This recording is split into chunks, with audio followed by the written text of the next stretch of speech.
Surprise, surprise. I'm back, I'm back, I'm back. Good morning, good morning. I'm just going to wait. I'm just going to sit here and wait and see who's going to come. In the meantime, in between time, I'm going to go in and I'm going to make me some tea, make me a cup of tea this morning on this fine Monday morning, February the 24th, 2025. It's a rainy day here in the fair city of Cape Coral in the lovely state of Florida. I'll be right back, y'all. I'm gonna go put a cup of tea. Make me a cup of tea. And I'm just gonna see if anybody is gonna come. If anyone is gonna come, because I got a lot of stuff I need to share. I gotta bare my soul this morning. I got a confession. Be back. This is my confession.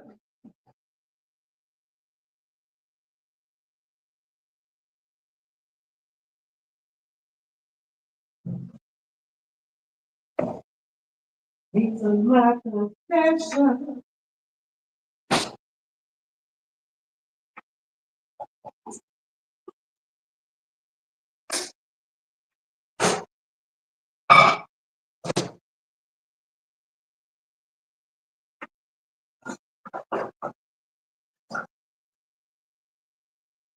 It's gonna be, but it's gonna be. But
okay, listen.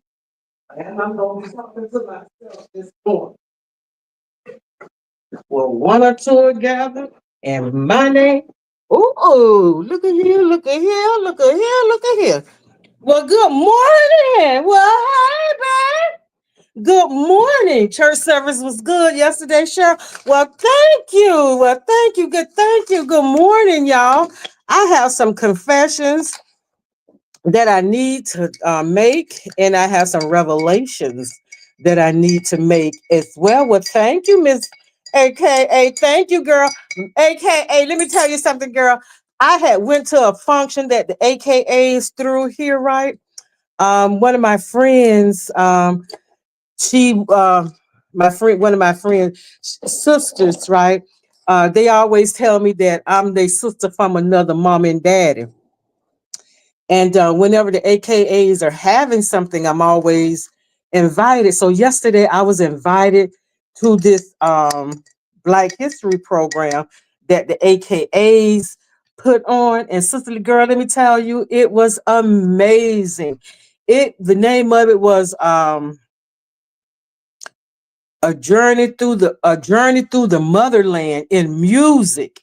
Oh man, I'm telling you, it was like from songs of slavery to how black people just influenced music all together, and how uh, how the slaves used music as a tool to get messages to each other. You know, if we're gonna get ready, we planning it, and we plotting to, to run away. It just use music to communicate. And then the jazz and the rhythm and blues and the gospel music, R&B, hip hop, all, we just went through a journey. They went through a journey through music, and it was so nice. It was really nice. And Lord's willing, next Sunday, they are having some kind of cocktails or something like that. And I was also invited to that. So yes, girl, they put on an amazing, amazing, amazing, amazing presentation. And I understand that this is the way that they raise money for like scholarships, and to help out on whatever, whatever they're doing. And it's just not a gathering place. It's just not just doing something. This helping the young people, the young girls, and stuff like that. So it was amazing. I had a good time, because normally when I come in from church, I just, either cook dinner or go out somewhere and, just eat and come back home and get in my bed. But I said I was going to do something different, and I wanted to do something different. And that was the beginning of me, doing something different. If I want to do something different, I have to be different in order for difference, to take place. So I did that. So I'm gonna tell y'all what's really been going on with me. Um, Sometime when when God is getting ready to move in my life, and there's a shift in my life. There's some things that I have to do, and I recognize that now, and I'm being obedient. I may be slow to be obedient. However, at the end of the day, I have no choice but to be obedient, because I want to get where God is taking me, and I want to see what God see. I want to see me through the lens of God. I want to see absolutely, because I always say, Lord, I just want to see where you taking me on this journey. I want to see what I can be. I want to be what I talk about. And I'm telling you, a lot of things have but that week or 2 weeks or however long I was off, God has been dealing with me. God has been dealing with me. God has been dealing with me. And I made a choice. I made a conscious decision that I was going to trust God more. I believe in God already. Is because I believe before you can, have a belief in God, you got before you can trust God, before you can have faith in God, you got to believe that there is a supreme being. You got to believe that He is the great I am. You got to believe that He is the Omega. He's the Alpha and the Omega, and everything that's in between. You got to, and I just said, what, Maritha? I said, Self said, Marita, I said, She said, you know, you at a point now where, as your pastor said, you get there and it's almost like you're fizzling out. It's like you can't maintain, you get bored. I get bored real easy. I get really bored. And when I don't see things happening, that don't mean something is not happening. And I'm just like that person who said, I'm from Missouri, show me. I need to be shown. But God don't show us everything. He do not illuminate us. He don't shine the light on everything when we want him to shine that light and to show us everything. And when God, I feel this is just me. I feel like when God is getting ready to take me to a new level, when He's getting ready to show me different things, I have to deal with different things. I have to deal with some old feelings that I haven't really, I thought I let go of, and uh, but I just kind of like swept them under the rug, and out of sight, out of mind, sort of thing. And every now and then, go back and pull the rug and sweep some of that stuff back out and get entangled right back into that same old mess again. So God, and I felt like God was saying to me, where I'm getting ready to take you, what's getting ready to happen in your life, everything that you have swept under the rug, you got to get that from under there, baby. You got that rug has got to be flat, because I want everything on an even keel. I want everything to be I want it to be straight. I want it to be straight. So right now, I need for you to buckle up, and take it for what it's worth. Because you're always talking about me. You're always talking about what I've done for you and what I'm doing for you. So I'm finna do another thing, but however, it ain't no but. However, there's some things that I need for you to do, and there's some things that you're gonna have to do as well. So before I get into that, I want to say good morning to I want to say good morning to everybody. Again, I ask you to hit the like and share button to get me up there in the algorithm. And so hopefully, prayerfully, who God wants to reach out, that they can and they will, or just stop by, to hear what I have to say. So I'm making confessions this morning, and I'm being open and I'm being honest. Um, about what has been going on. Okay, I'm on YouTube, right? And I had bought the plan. I think they have like three plans that you can buy. You get 20 hours a month free. Then you could buy a plan for like $35, and I think it's 35, then something else. So I chose not to buy the plan, because I said, Lord, I'm not going to buy the plan until I get about 1,500 viewers, diehard viewers. And I say, then I will invest in this channel. As of now, I'm not investing in the channel, because I am a diva on a budget. And if and when the 1,500 people come, and they are coming, and I'm just saying 1,500, and it's not about being monetized or anything like that. It's just but being monetized is one of the reasons, right? I just don't want to invest. It's invested in myself. It's investing in myself. So I had been wrestling with that. About good morning, Shanice. I had been wrestling. Okay, do I want to put forth the money every month, to set aside this amount of money every month to have a platform in my mind, saying, well, Lord, it's not going anywhere. So I had to have a deep conversation with God, about this platform. And is this something that I really want to invest in? It's more for me to it not guide. It's for me to redirect our thinking and some of the things that I have been through, just to put it out there. And maybe you haven't went through the same experience that I have, but you have experienced some of, the put down and the let down and the discouragement, and, feeling like letting go, and not, no, don't see yourself as God see you. That kind of, I want to be an inspiration. I want to be an encourager. I want to motivate. I want to push when you feel like, oh God, there's nothing else that I can do. I'm just tired. I want to be that voice that you hear in your head that say, you can do it. You can do it. I want to be standing I want my face to be the face when you're running this race. You see me at the finish line, cheering you on, rooting you on, telling you that you can do it. You can do it. You got this, girl. You got this. You got this. You got this. You got this. I want to see each and every woman get to the finish line.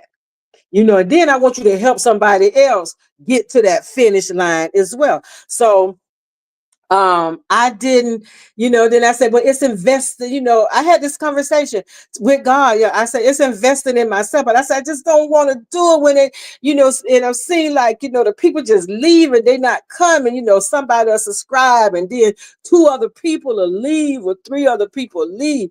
And then see, I'm doubting, not only am I doubting God, at this point, I'm doubting myself as well. And so I'm telling y'all this so I can be I want to be honest. I just want to be honest. I don't want to hold nothing back, because before we gotta be honest with each other. We ain't gotta tell everybody all our business, but we just have to be honest with people and let people know what's going on. So I was waiting until okay, I get my 20 minutes, get my 20 hours back so I can start back again. But in the meantime, in between time, in the waiting, I think it's $35. It's $35 a month. So in between that, right? God has been dealing with me. And I told y'all, I'm on this prayer group in the mornings, right? So it's just on Mondays and it's on Fridays. And I'm gonna tell you something. Where God has something for, thank you, AKA, thank you. Okay, I saw it. I saw I saw that I have a message, but while I'm on, that's why I'm getting ready to get my tablet fixed so I can be on my tablet and kind of interact on the phone as well. So I told y'all I was in this prayer group, right? And I think it was last Tuesday.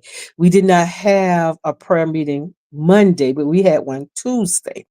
And I'm never gonna tell what was on the meeting, but I'm just gonna what enlightened me, because this stuff is personal, and but it's helping me, and it's not my story to tell. But there's all type of women on here, and they give their testimonies and stuff like that, and to look at their glory, but looking at the story behind the glory, it is so amazing. It is so amazing. And last Tuesday, it was this young lady, and she was talking about um her story was almost kind of like my story, but without the drugs.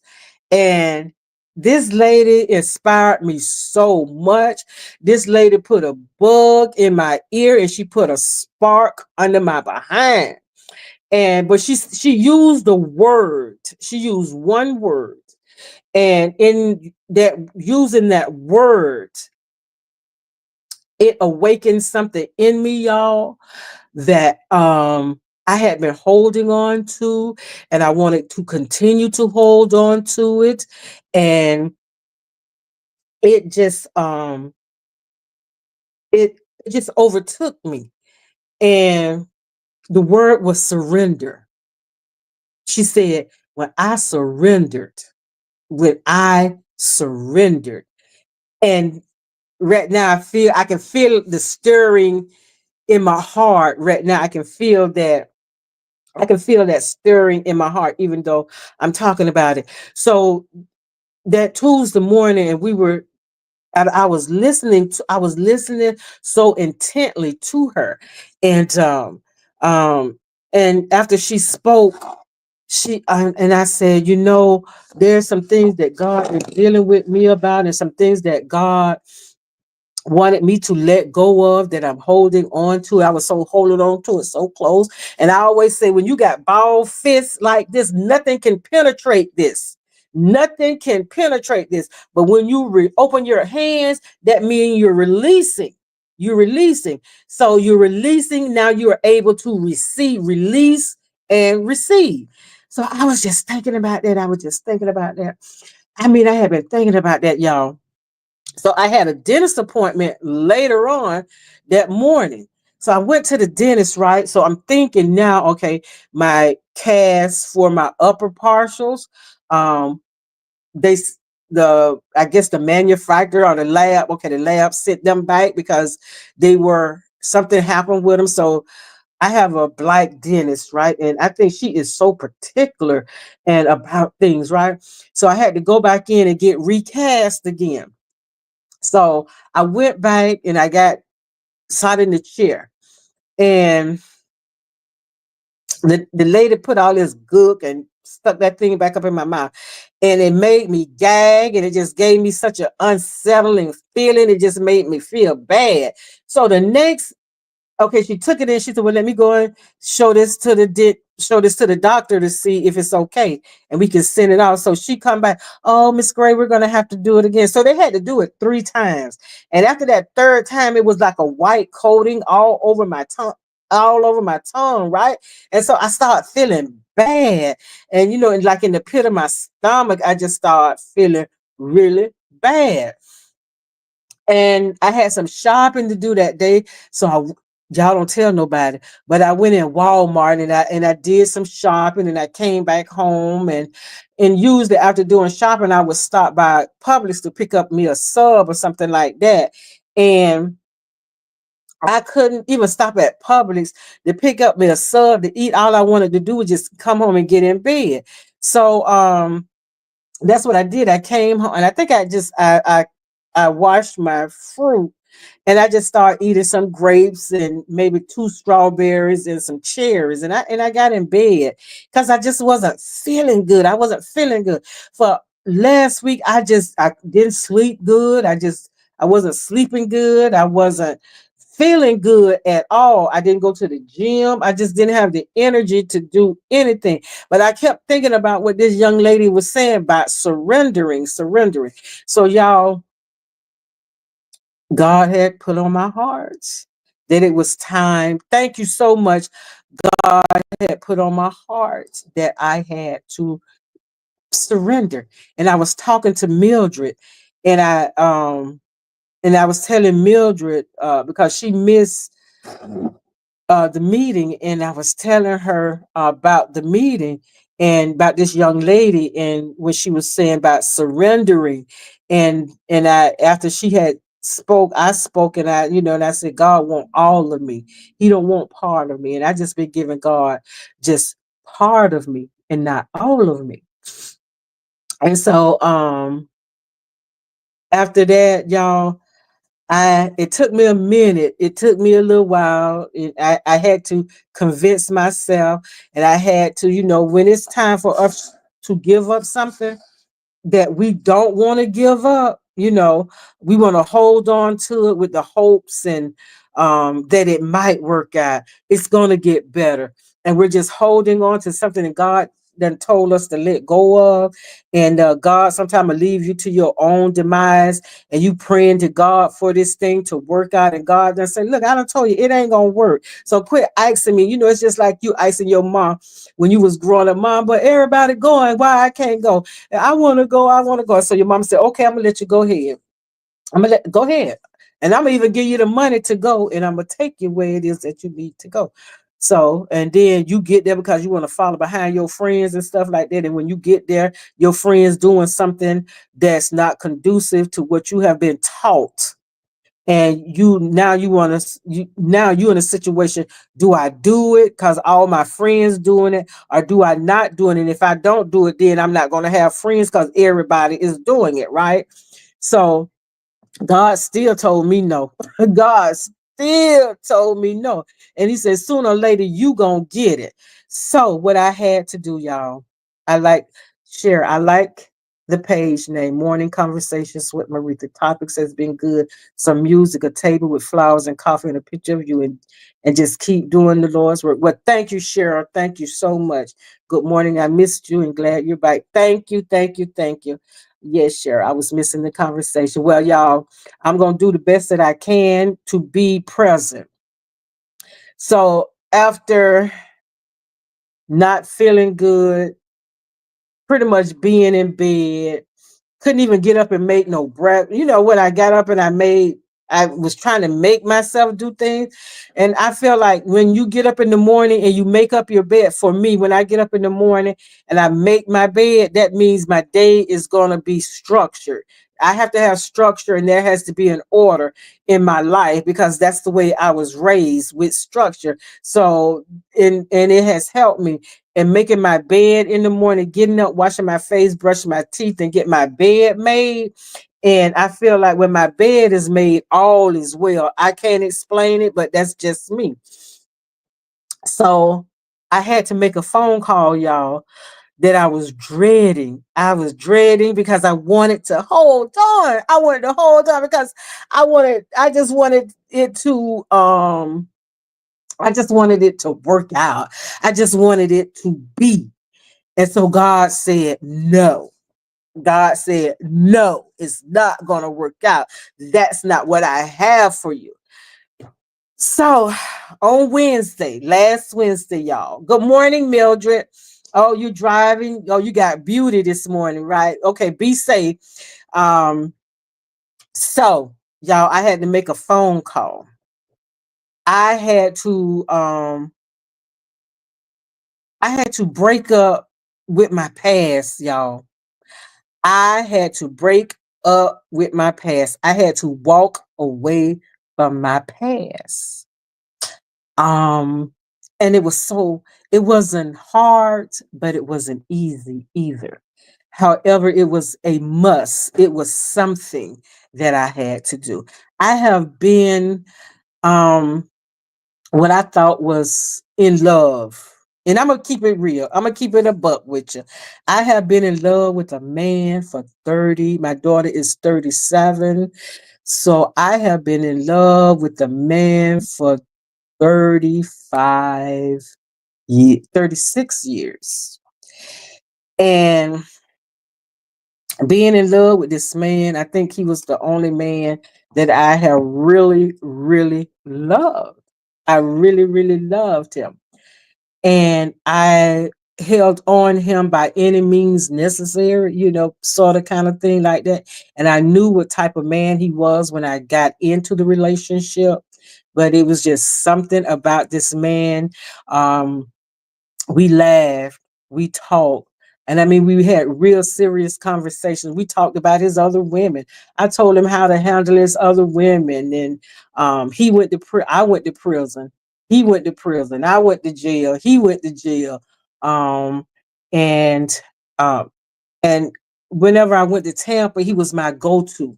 I always ran away from whatever issue was here and I ran to him, and it never worked. It never worked. And I was holding on to my past. We both was holding on to the past.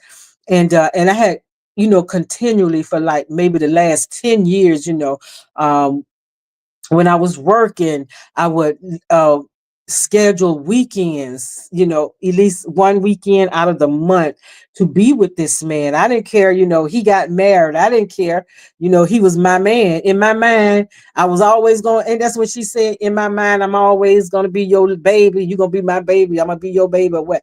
In my mind, that's just the way it was. And eventually he got divorced, and I don't think the divorce had anything to do with me, but we still wasn't together. And I couldn't see the things that God was showing me because I was not trying to see that, because I wanted what I wanted when I wanted it, and what I wanted was him, but that was not to be.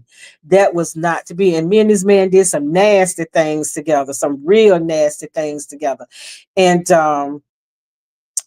it was just and even in that, God was letting me know, you are disrespecting a marriage. You disrespected yourself, because when he get out the bed with you, he going home. So he's disrespecting both of you. And it's not like he's playing, okay, because he had somebody else too, not only me, So when he get out the bed with me, he going home to his wife. So, Holy Spirit said, this man disrespecting you in all type of ways. He leaving you in a bed that y'all just, did what you was doing. And now he's going home. And when you see him again, you'll see him again next month. You know, Never came to see me, but I'm always making those trips to see him. And God was just last week, God was just showing me all of this stuff. He was just pulling out memories, and you digging up memories and stuff like that. And I was just like, I couldn't do anything because I'm in the bed. I'm not feeling good. I'm sitting on the side of the bed. I be hungry, but all I could eat is a bowl of cereal. I couldn't even make my gourmet breakfast, as Anthony and Mildred would say. What you making for breakfast this morning? And Anthony said, "Well, Auntie, what you cooking for breakfast this morning?" I said, "I'm finna have me a bowl of Lucky Charms, and that a bowl of Lucky Charms and water, and that's all I'm having." And God just was bothering me. God was just bothering me. And so all I could keep hearing, yes, Cheryl, if loving you is wrong, I don't want to be right. Exactly, exactly. And I'm telling you, I felt, and I told him, I said, I feel responsible for you.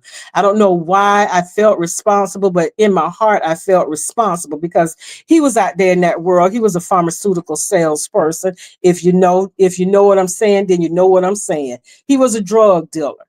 And he didn't sell, be out there on the corners. He sold packs, he stole whatever you need, he got it and stuff like that.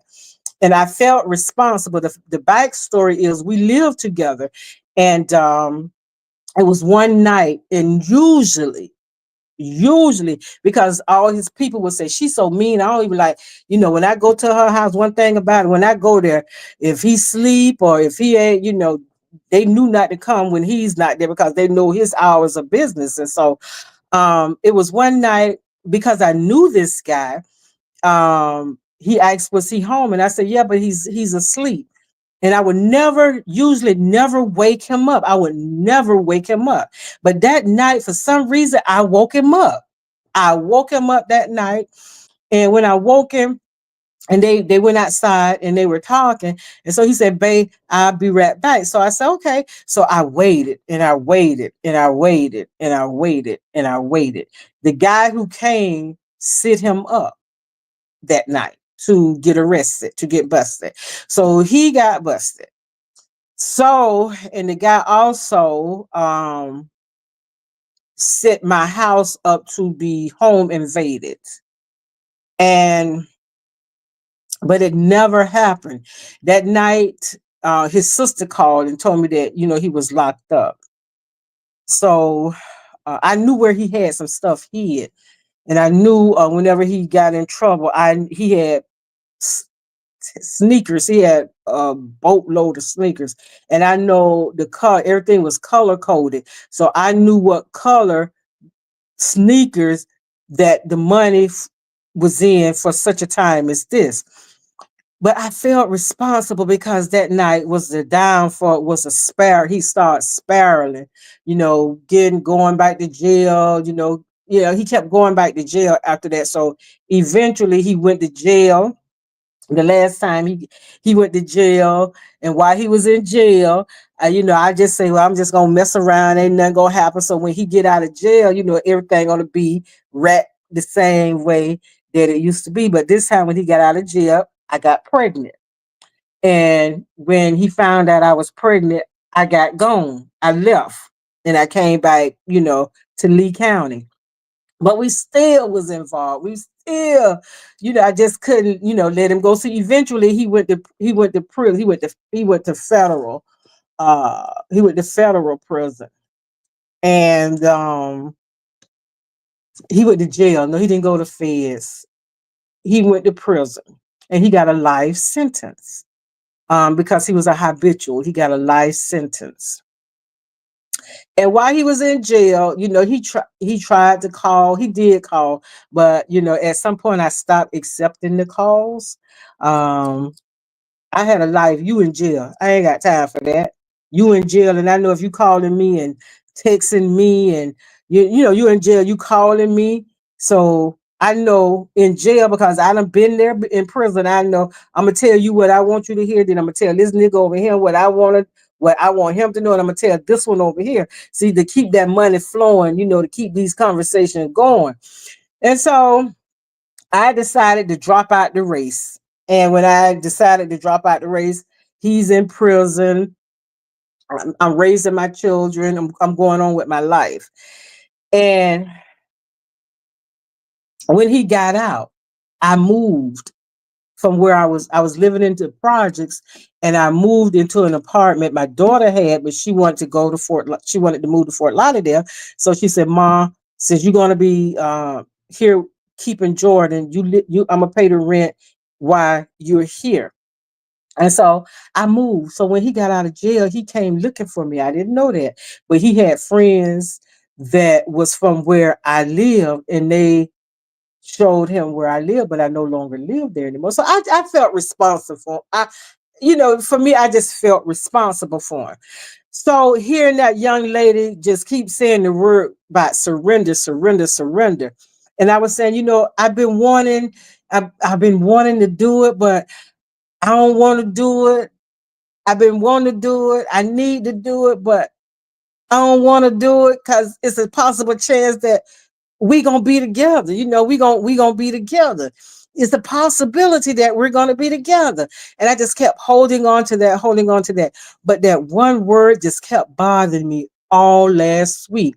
And while I'm you know, uh, laying in the bed, can barely get up, and God was dealing with me. And then Wednesday, I felt okay a little bit. I decided to go. We were having a meeting. They built a new school in my area, and the school that they built, it's catering to the neighborhood, where they're having a clinic, and because it's in the predominant Black area, so the school was not going to only meet the children's need; it was going to meet the families of the children needs as well. So it had a lot of things going on, and my church is partnering with the school, so I wanted to go in to be a part of that. And so my daughter had called, and she needed for me to pick her up. And she waited to the last minute for me to pick her up. So I thought maybe I could, pick her up and then drop her off to pick her car up and, go to the meeting. However, it wasn't to be, because picking her up, she said, "Oh, Ma, I got to go in Cape Cod to pick my car up." Then I'm saying, "Oh, man, I'm not going to be able to go to the meeting." So now I'm in my feelings about that, because I'm feeling halfway good, but I'm not there because I'm still holding on. So I had a conversation earlier. I called my baby, my boo, my man, my man, my man. I called him, and he's a trucker. And he said, the phone went dead. So I said, "Wait a minute, I know he didn't hang up on me." I said, "I know damn well he ain't hang up on me." So I waited, and I called back, and I said, "Listen." He said, "What's wrong?" I said, "I need to talk to you about something." So he said, "Babe, give me 5 minutes." He said, "Give me 5 minutes and I'll call you back." So I said, "Well, okay." So I said, "Well, Lord," I said, "he ain't gonna call back, so I don't have to say it now. I don't have to say it because I know he's not gonna call me. So I can just go ahead on and do it. I can sweep it on back under the rug. I can sweep it on back under the rug." Lo and behold, this man called me back. So he said, "Babe, what's wrong? What's wrong? What's up?" I told him, I said, "I need for you to listen. I don't need for you to speak. I don't need for you to react. I just need for you to listen." So I was telling him how I felt, and I told him that I need a man in my life that that's going to love me for who I am. I need someone that's going to accept me because I'm a flawed individual. I'm not flawless. I am a flawed individual. I have some issues going on, and I got a lot going on, and you can't give me what it is that I need right now. You can't give me what I want, because if you could have, you would have, and you haven't. So I need for you to I thought it was you holding me, but it was me holding on to you. So, and I asked him to forgive me for that, because what I want is not the same thing as what you want, what he wanted. So, and I said, I need a man in my life who knows my favorite scent. He knows my favorite color. He knows what my favorite flower. He know when I don't want to be talked to. He know when he just know me. And And I need a man in my life when he can feel when something is not right with me. I'm not looking for him to make me happy. You know, I'm not looking for him because he can't make me happy. I don't want my happiness to be because of him. You know, I want someone in my life that can guide me, someone who that can lead me. God is my guide. God is my leader, but I want a man that I can sit down and have a conversation with, that can stimulate my intellect is in, you know, and stimulate me in other areas as well. You know, just sit down and have a conversation because conversation is my that's one of my love signals, is having a stimulated intellectual conversation. And that's, you know, that I'm big on conversating. And I said, and it's not that you can't do it, it's that you're not doing it. And I said, I have been holding you hostage when I thought it was you holding me hostage. And for that, I ask you to forgive me for that. And I said, but now I'm releasing you because I said, I release you and I release release the past. I said, because we have nothing in common but the past. Whenever we talk, that's what we talk about. We don't talk about a future. We don't talk about any of that. So I'm releasing you and I need for you to let me go as well as me letting you go. So he said, Marita, he said, are you clairvoyant? Do you have a crystal ball? You can't predict. So you telling me how I feel. So I said, no, I'm not telling you how you feel, but I'm telling you how I feel. And I need for you to release me because it was a time when I asked him, I said, if you ever get in a relationship with someone, would you tell me? Could you tell me? He said, Marita, I can never tell you that because I can't let you go. So I'm saying to him, I'm letting you go now. I'm releasing myself to release you so you can release me, let me go. So he said, babe, I'm going to give you what you need. He said, you need closure. I said, I need closure. And then he go into this thing, but you're a good woman. I said, well, everything you saying, I already know all of that. He said, but you know, I'm gonna give you what you need. If you need the closure, I'm gonna give you closure. And I told him I appreciate that. I thank you for that. And so I was just letting him know I'm still here for you. I said I'm not deleting the phone number. And so he said, well, Rita, you don't supposed to delete my phone number. I'm not deleting yours. And and I said, well, you know, if anything happened, you know, you still have my number. You could call me. I'm 2 hours away. You know, if you need me, I'm there. So we agreed. We agreed. So when I picked my daughter up, I wasn't going to say anything about it, but I did tell her. And she said, well, I said, well, I had a conversation with your dad. So she said, for real? Y'all talking? So I said, yeah, you know, I had a conversation with him and I told him that I needed to release him and I needed for him to release me as well. Well, Ma, can't y'all just kind of talk it over and get back to that place and get what you need? I say no.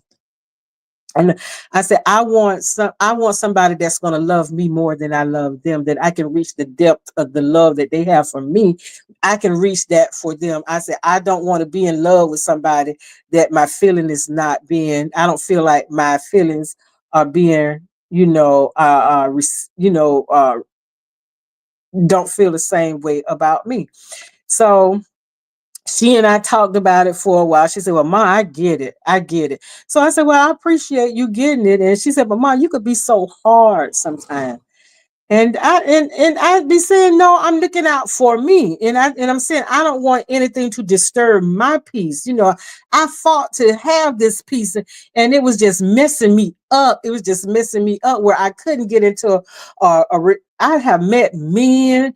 Oh, I have met men owning their own business that got status in my area, you know, good men, you know, but I put them in back because I'm waiting. I was waiting. I was waiting. So I said, I am no longer doing that to myself anymore. And I made that promise to myself. So I had to surrender my past. I had to surrender everything, surrender all. And I just said, you know what, Lord, it wasn't hard. but it wasn't easy as well. So I was going through that. And then I was dealing with, okay, this tea party is coming and I don't want to be bothered. I got to be laser sharp, laser focused for this tea party. So I'm getting myself worked up about surrendering my past, surrendering, letting go of everything. And then this tea party finna add more on to my anxiety. But that word surrender just kept, it just had a grip on me. It just had a grip. It just had a hold. So God said, you trust me? I know you believe in me, but do you trust me, girl? Where is your faith? Oh, ye of little faith. Where is your faith? Where is your faith? And so, y'all, when I start feeling better Saturday. And I start feeling better. Holy Spirit said, now get up and go to the gym. I said, I don't feel better enough to go to the gym. So Holy Spirit said, babe, get on up and um, put on something and go to the gym. So I got up, y'all, Saturday, and I went to the gym. And I felt better, and I felt better, and I felt better. I started feeling good and gooder and gooder. So I'm back. I'm back. I'm back. I'm back. I'm back. I'm back. I'm back. I'm back. So, I said, I got to be honest with people because I can't be on here and not be honest. And everything I talk about is a lived experience.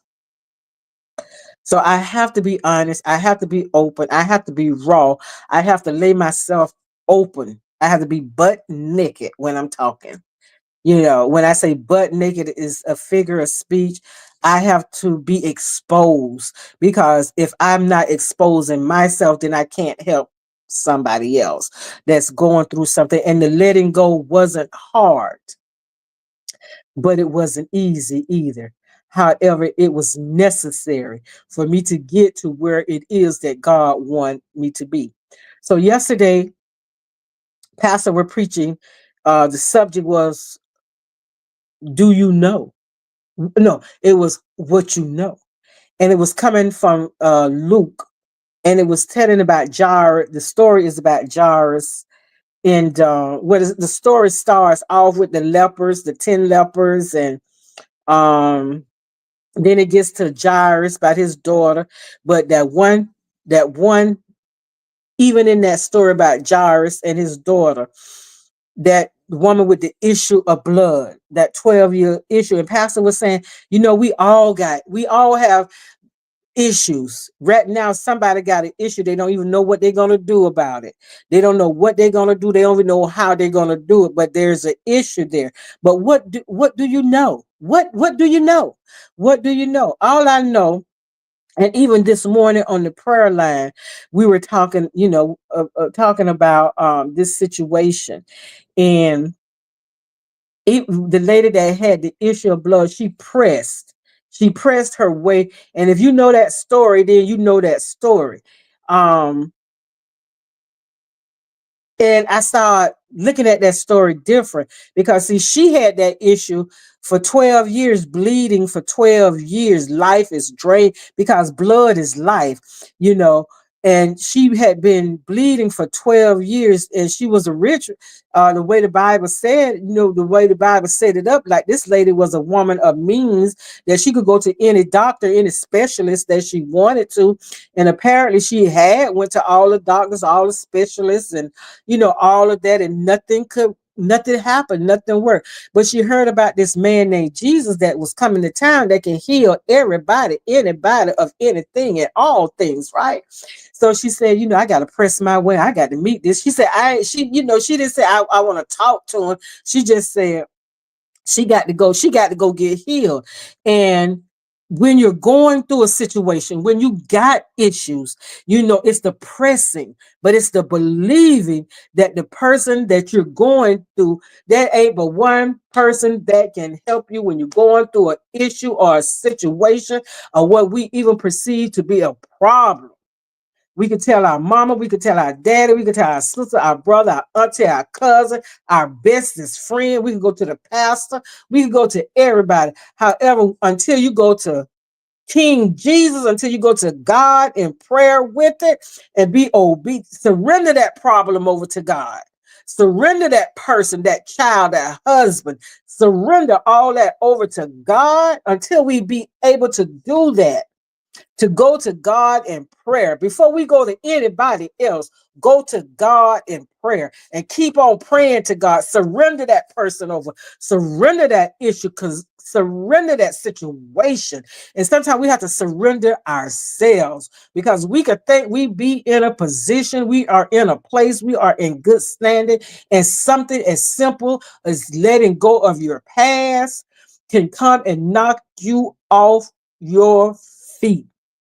And that what was going on with me. I couldn't go forth the way I wanted to go forth and the way God need for me to go forth. I couldn't do it because I was holding on to my past, and I didn't understand by holding on to this man, it was blocking my future. It was blocking everything. And it was a blockage there because I had been talking about blockage, and God was saying, you got some in your life that you need to address. And so when I was doing that, and God illuminated that to me, when He shined that light onto that thing, we got to call a thing sometime. And when we know, what do you know? What is that issue that you got right now that you trying to figure it out? Stop trying to figure it out. Because God then already worked it out. And if you just be still and wait on God, He gonna show you how to do it. But you gotta be still. And you gotta wait for that answer. We gotta stop having that microwave mentality that, okay, God, you moving too slow. Let me go ahead and do this myself. And then when we do it, we mess something all up, and then we worse than we was when we started. And all we had to do was just wait on God, take it to the Lord in prayer. And when you give it to God, don't keep taking stuff back from God. And I kept taking this man back from God. I kept taking my past back from God. Yeah, I could talk about the drugs. I could talk about the rob and the stealing and, the plotting and the scheming. I could talk about all of that. Because, I gave that, I gave that. But that man, I couldn't let that go because that was my good thing. I thought, but the Bible tells us in Proverbs, it says it tells us when a man finds a woman, he finds a good thing. It says when a man finds a woman, when a man finds a wife, he finds a good thing. So how he could find me and I'm looking for him? I'm the good thing. So I got to let the man, because it's a man out there praying and, searching for me. But what he's searching for me, I'm on the hunt, and I'm on the prowl. I'm following behind this man. Oh, and when God saw me that, and when God told me that, I just, oh God, what I'm gonna do? I don't want to be by myself. God said, you already by yourself because you ain't got him. He ain't with you. You already by yourself. So, get over it. Like you tell everybody else, get over it. So, y'all, so my daughter said, well, Ma, how you feel? I said, you know how I feel? I said, I feel like I have been released. I feel light. So I text him and I said, thank you. I said, thank you. I feel so light. I feel so light. And I did. I did. So Saturday, I went to the gym. Then y'all don't tell nobody again, but I did go back in. I went to the neighborhood Walmart this time. I didn't go to the super Walmart. I went to the neighborhood Walmart because I just wanted to be in and out. So I went and I came home and I just did what I do. I played my game, and y'all know it was my girl Mildred's birthday was Friday, and I wanted to call her, but I know she was with her family. Excuse me, for her birthday, and I felt better. So Saturday I didn't do too much, but I just let my feelings. I just felt what I was gonna feel, right? So then my daughter called. My granddaughter's grandfather had been locked up for like almost 30 years or something like that, right? maybe a little over 30 years. So he was released from jail. I think Thursday or something like that. So my daughter, she was saying, "Yeah, ma, he came." So I was asking how I was asking how my granddaughter felt about it. So she said, "Nah." She said, she said, "Ma, she is your grandchild, so you already know how she felt. You could pretty much how she felt." Yeah, I said, "Yeah, okay, yeah, okay." So my daughter was telling me some things, right, y'all? And so she said, I said, "Well, yeah, he been locked up for a long time." And so I said, most of his friends are either dead or they deacons in the church. And so she said, "Ma, there you go." She said, "Don't start. Don't start." So I say, "What?" I said, "What?" So then she said, "Ma, you just, she said, sometimes you just mean sometimes." So I say, "No, no, I'm not." I say, "But that's true. Most of his friends are either dead or they are deacons or pastors in the church now. And that's just a reality." So she said, "Okay, ma, okay, okay." So then she said it was, and this well, when they took her. Oh, thank you. I'm so glad. I am so glad. I am so glad. I'm glad. And you know what, AKA, not to get off subject, what I was talking about, I said, I'm just going to leave this alone. And I had told her, I said, "Did you get in contact with that lady? Did you give, Jordan the message that?" She said, "Ma, I did, and I am." So, and I just said, "You know what? I'm just gonna leave it alone." She said, "No, you're not gonna leave. No, ma, you ain't gonna leave it alone." She said, "But you're not going to leave it alone, and you don't supposed to leave it alone because that's your granddaughter." She said, "I get it, but just so much stuff has been going on. So I deeply appreciate that." So we still waiting, and Lord, I'm praying that she get in to the school that she wants to get in. She done got all these acceptance letters, and I'm happy for her and I'm proud of her, right? So anyway, she continued to tell me about the man, right? So she said, "Well, Mom, they had took him to Hooks, and that's a seafood restaurant right there, right?" So she said, "Ma, he didn't even know how to order off the drive-through." So I said, "Well, he when he left to go to prison, they didn't have drive-throughs right then, right?" So then she said, "Yeah, that's right." So she said, "Ma, he didn't even know how to open the car door." I said, "Who in the hell don't know how to open a car door?" She said, "Mom, why you got to be like that?" I said, "What? What I say?" I said, "All I said is, who in the hell don't know how to open a car door? Car doors ain't changed." Then she said, "Mom, you know what? She said, I'm going to say this because I know you and I understand. You just who you are." She said, "Mom, the man been in jail. The man been in prison all these years. And God Daddy Joe, everybody got one of those clickers where you could click and unlock your door. You could be standing in JC Penney and unlock your door while you're walking out the store, right?" So God Daddy Joe got, the clicker, and when they clicking and you trying to open and the door ain't open. So, the man got a little confused and stuff like that. See, Mama, you're not a very empathetic person. You just don't sympathize with nobody. The man been locked up. I said, "Well, Verena," I said, "Girl, how the man don't know how to open the door?" I said, "That's all I said. The man don't, how you don't know how to open the door? Mama, he been locked up." So I said, "A door is a door. A car door is a car door." She said, "You're not a very empathetic person, Mom." She said, "But I get that.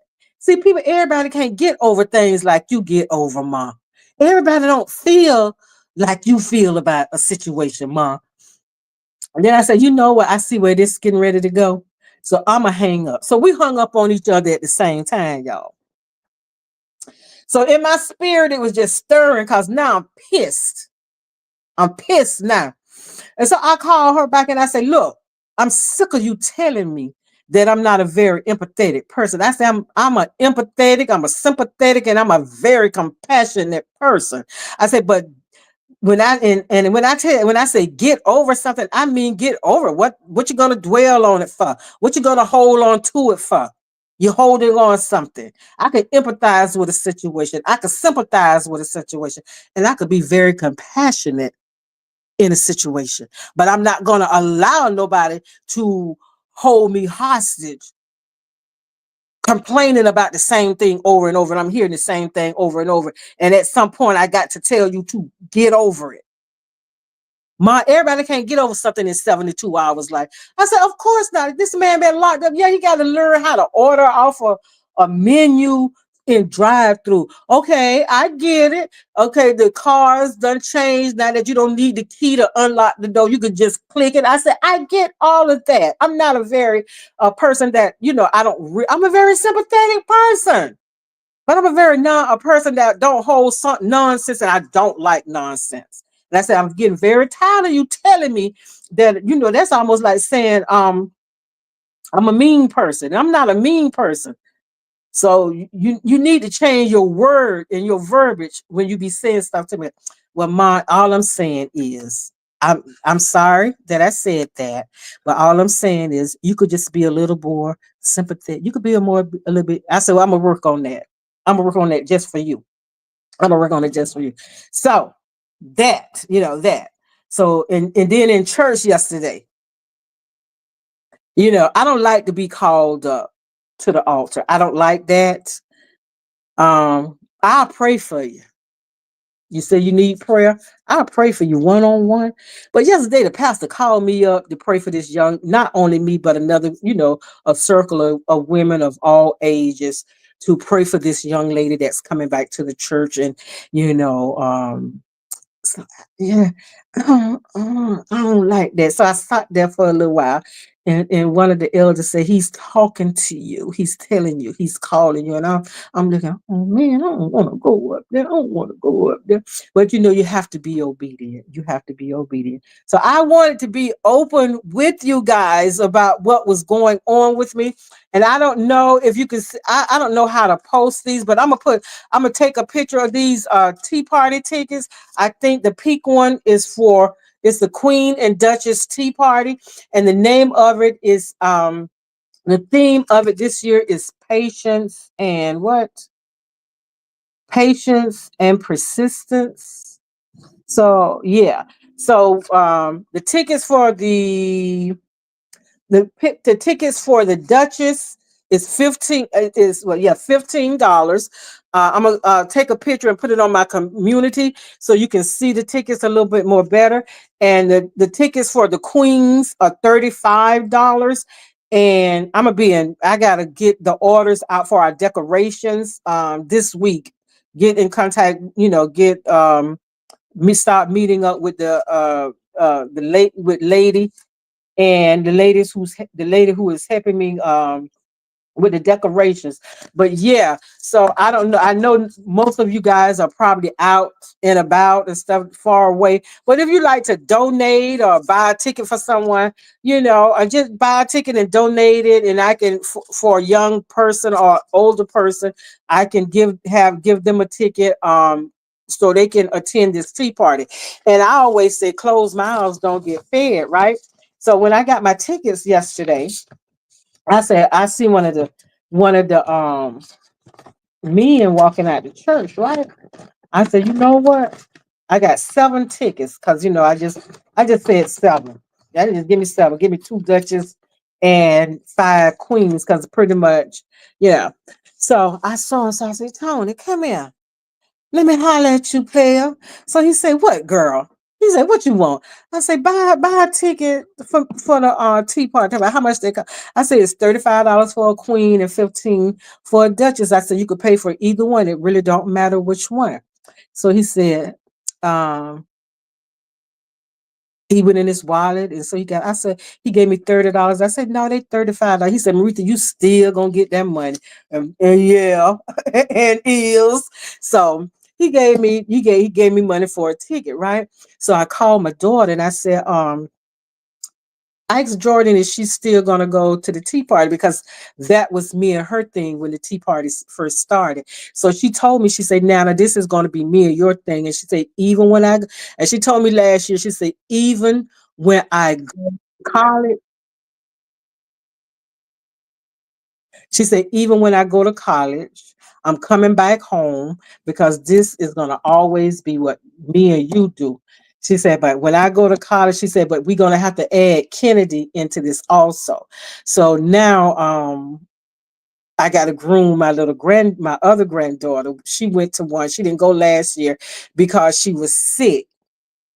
So um I and so I just so it was just me, my granddaughter, and her godmom that went last year. I invited her godmom because she is part of my granddaughter's village. So I have to include her in everything because they include me in everything. So I asked my daughter on the slide, I said, "You want to go?" Just being funny. She said, "Yeah, I'll go." I said, "What now?" She said, "Yeah, I'm going. I want to go." So y'all, praise God from whom all blessings flow. Don't tell me God don't answer prayer. Don't tell me God don't answer prayer. So I'm so looking forward to that. I'm looking forward to that. Eloy, they have changed slightly, not much. God is using you. Okay, thank you. You will buy one. Okay. Didn't you say a mother had her daughters? If so, how many? Um, there was some young lady yesterday, the lady that I was going to try to sponsor, her daughter, pastor sponsor her daughter. I think she have three little girls, and pastor not only sponsor her three daughters, he sponsored the lady that's over our praise dance. He sponsored her two daughters. And so I said, well, if pastor could sponsor somebody, I can sponsor somebody too. So I have, well, the tickets that I have is for me, my daughter, and her godmother. So that's three. And then two for my granddaughter, two for my granddaughters. But I have five adult tickets. But I just want to be able to sponsor someone that would like to be a part of this because it's for our young ladies. It's for our young ladies. And if we don't teach them, if we don't be a village for our young people, the world is going to teach them. They're going to have to go out there in that world. And so what you instill in your children now will always be in them. I don't care if they go astray, but that one thing is something that's going to stick with that child. And so I want to be a part of the solution and not sit back and watch something happen or something happen to a young person and think back and say I could have did something, I could have said something. And I want, and I was always afraid to really ask God to use me the way that he want to use me, and what capacity that he wants to use me. And if this is the way God wants to use me, then so be it. And I was talking about surrender, that I had to surrender my past. I had to surrender uh the love, what I thought was the love of my life, and the love of my life hasn't really appeared yet. And I not only had to surrender them, I also had to surrender this morning conversations. I had to surrender this channel over to God as well, because I can't look at my numbers going backwards. I can't constantly look at that and be encouraged. All I can look at it, how I'm looking at it now, is that the people that's leaving this channel is not the people that's supposed to be here.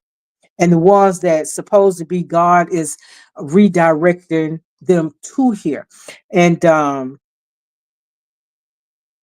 have to be more vocal because I'm not a person that I don't like asking for help. I like trying to figure it out, but God didn't tell me to figure it out because He already got it worked out.